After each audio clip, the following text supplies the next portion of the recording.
यानंतर मान्यवरांचं त्यांचं दुसरंही कामाची व्यस्तता असल्यामुळे मी सर्वच मान्यवरांना विनंती करतो की थोडक्यात आपलं मनोगत आपण व्यक्त करावं। यानंतर मी इथे आमंत्रित करतो माननीय खासदार श्रीमंत छत्रपती उदयनराजे भोसले साहेबांना।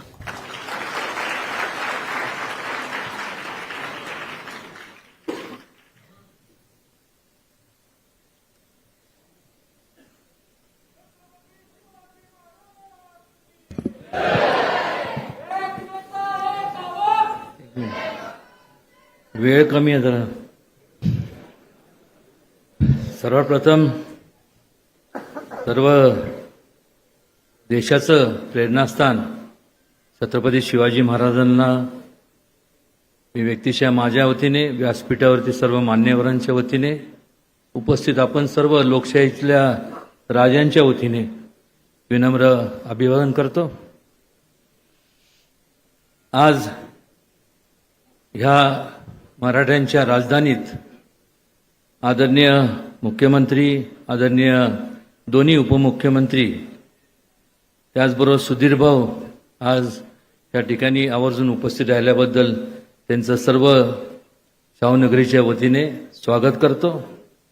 माझे मित्र आणि या जिल्ह्याचे पालकमंत्री आमदार शंभूराज देसाई, आमदार शिवेंद्रराजे, आमदार महेश शिंदे, आमदार मकरंद आबा पाटील, आमदार जयकुमार गोरे आणि खास करून या ठिकाणी उपस्थित असलेले, त्यांनी लंडनहून हे वाघनखं या ठिकाणी आणण्याचं काम केलं, त्यांची कालच बरंच विस्तृतपणे माझी भेट झाली, असे निकोलस मर्चंट, त्याचबरोबर खारगे साहेब, किशन कुमार शर्मा, आमच्या भगिनी वृषाली राजे भोसले, त्याचबरोबर या ठिकाणी उपस्थित सर्व शिवप्रेमी, सर्व उपस्थित सर्व मान्यवर।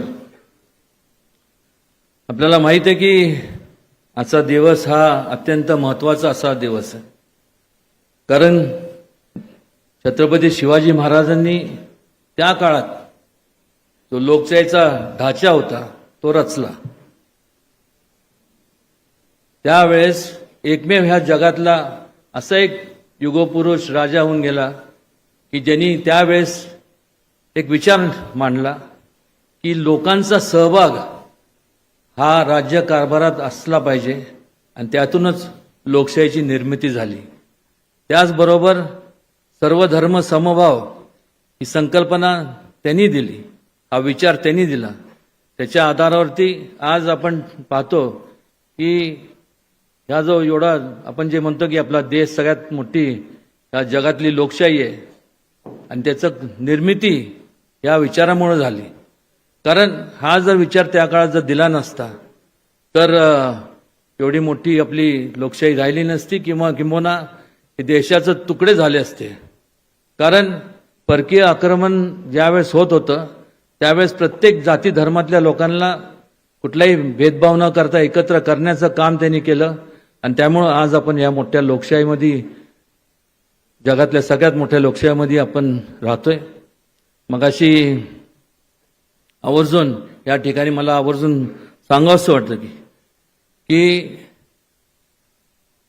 शिवेंद्रराजेंनी त्यांच्या मागण्यांमध्ये अनेक गोष्टींचा उल्लेख केला।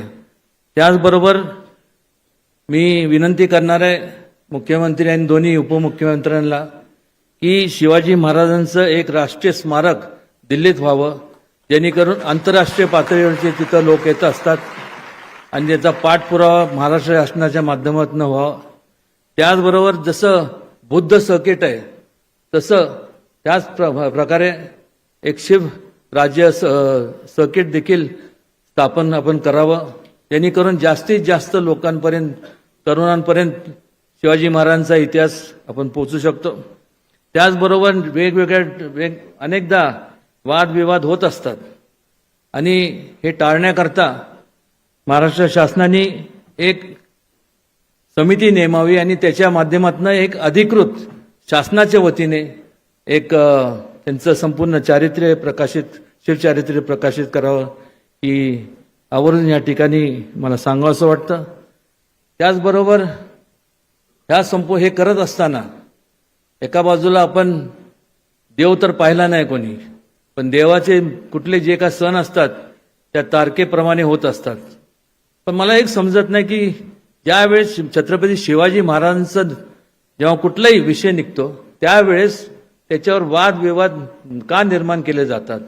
आज तसं पाहायला गेलं तर प्रत्येक जण पक्ष कुठला जरी असला तर छत्रपती शिवाजी महाराजांचं नाव घेऊन ते संपूर्ण शुभ कार्याला सुरुवात करतात. आणि मग त्यांच्याच बाबतीत मगाशी जसं बोललं गेलं की त्यांच्याच बाबतीत त्यांची कुठली वस्तू असेल त्या बाबतीत देखील वादविवाद केला जातो. हे कृपया करून हे टाळलं गेलं पाहिजे. कारण या देशाला जर अखंड ठेवायचं असेल तर दुसरा कुठला विचार अखंड ठेवू शकत नाही. केवळ छत्रपती शिवाजी महाराजांचा विचार अखंड ठेवू शकतो. कारण की या देशामध्ये अनेक विविध जाती धर्मातले लोकांचं वास्तव्य आहे. हा नको तो नको असं करून चालणार नाही. आणि त्यामुळं हे असे जर वादविवाद जर का जे लोक मग पक्ष कुठल्या पक्षाचे जरी असले तर करत असतील तर माझी त्यांना कळकळीची विनंती आहे की असं कृपया करून करू नका. ह्या संपूर्ण देशातल्या नागरिकांमध्ये कुठल्याही प्रकारचं वितुष्ट कालू नका. त्यांच्यामध्ये भेदभाव निर्माण करू नका. आणि खास करून छत्रपती शिवाजींचे महाराजांचे जे काय वस्तू असतील, आज मला सांगा की ज्यावेळेस अनेक वस्तू ज्या आहेत त्या काळात आता ह्याच्यावर ह्या वागणकांबद्दल इतिहासात नोंद आहे. ग्रँड डफ म्हणून त्यावेळेस जे इथं स्थायिक होते त्यांनी संपूर्ण त्या काळात त्यांनी सांगितलं की त्यावेळेसचे राजे प्रतापसिंह महाराजांनी त्यावेळेस त्यांना संपूर्ण हे त्यांना भेट म्हणून देण्यात आली. आणि अशा प्रकारे अनेक तलवारी एकच नव्हत्या त्या काळामध्ये, अनेक तलवारी होत्या. त्याच प्रकारे हे सुद्धा वाघनख हे त्याचंच प्रतीक आहे. म्हणजे हे ओरिजिनल म्हणजे जे अनेक असतात त्यापैकीच आहे आणि त्याचे नोंद इतिहासात आहे. प्रत्येक वेळेस असं करून वादविवाद निर्माण करून कारण नसताना मतभेद निर्माण करण्याचं काम जर आणि ते सुद्धा स्वतःच्या व्यक्तिकेंद्रित जे लोक करत असतात, स्वतःच्या महत्वाकांक्षा ह्या म्हणजे व्यक्तिकेंद्रित म्हणजे स्वतः मी आणि मीच यांच्या पलीकडे ज्यांना काय दिसत नाही. आज या ठिकाणी आवर्जून मला सांगावंसं वाटतं की महायुतीच्या माध्यमातून अनेक ह्या संपूर्ण महाराजांच्या संदर्भात 350 वर्षात पदार्पण करत असताना अनेक संपूर्ण कार्यक्रम वेगवेगळे कार्यक्रम राबवले जातात. आणि खऱ्या अर्थाने त्या संपूर्ण ह्या सरकारचं मी मनापासून अभिनंदन करतो. आमच्या संपूर्ण राजघराण्याच्या वतीने आणि संपूर्ण तमाम सातारकर आणि शाहूनगरीतल्या लोकांच्या पेक्षा संपूर्ण महाराष्ट्राच्या वतीने त्यांचं अभिनंदन करतो की आज आपण एवढं चांगलं हा कार्यक्रम आणि वाघनखं आपण या ठिकाणी आणले. ह्या ठिकाणी आणल्यानंतर केवळ त्या वाघनखांकडं वाघनख म्हणून बघू नका. ह्या वाघनखांनी ज्यांनी स्वतःचं म्हणजे छत्रपती शिवाजी महाराजांचं ज्यावेळेस स्वतःचा जीव धोक्यात घातला, त्यांनी जीवाची पर्वा न करता, कारण की औरंगजेबच्या समोर तर त्यांच्या समोर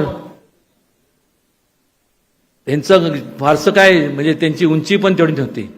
पण त्यावेळेस त्यांनी स्वतःचा जीव धोक्यात घालून संपूर्ण फक्त एकच त्यांच्या समोर एक विचार होता की लोकांचं भलं व्हावं, माझा जीव गेला तरी चालेल. आणि त्यामुळे अशा एका व्यक्तीच्या बाबतीत जेव्हा वाघनखं इथे आणले जातात त्याचं पूजन करण्याच्या ऐवजी वादविवाद कृपया करून कोणी निर्माण करू नये. आवर्जून या ठिकाणी मला या संबंधित लोकांना सांगावंसं वाटतं.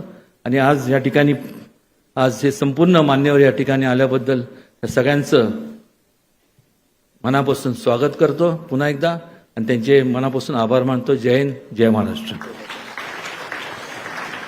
धन्यवाद. यानंतर मी सातारा जिल्ह्याचे पालकमंत्री शंभूराजे देसाई यांना आपलं मनोगत व्यक्त करण्याची विनंती करतो. आज राजधानी शाहूनगरीमध्ये ऐतिहासिक वाघनखांच्या दालनाचं उद्घाटन, प्रदर्शनाचं उद्घाटन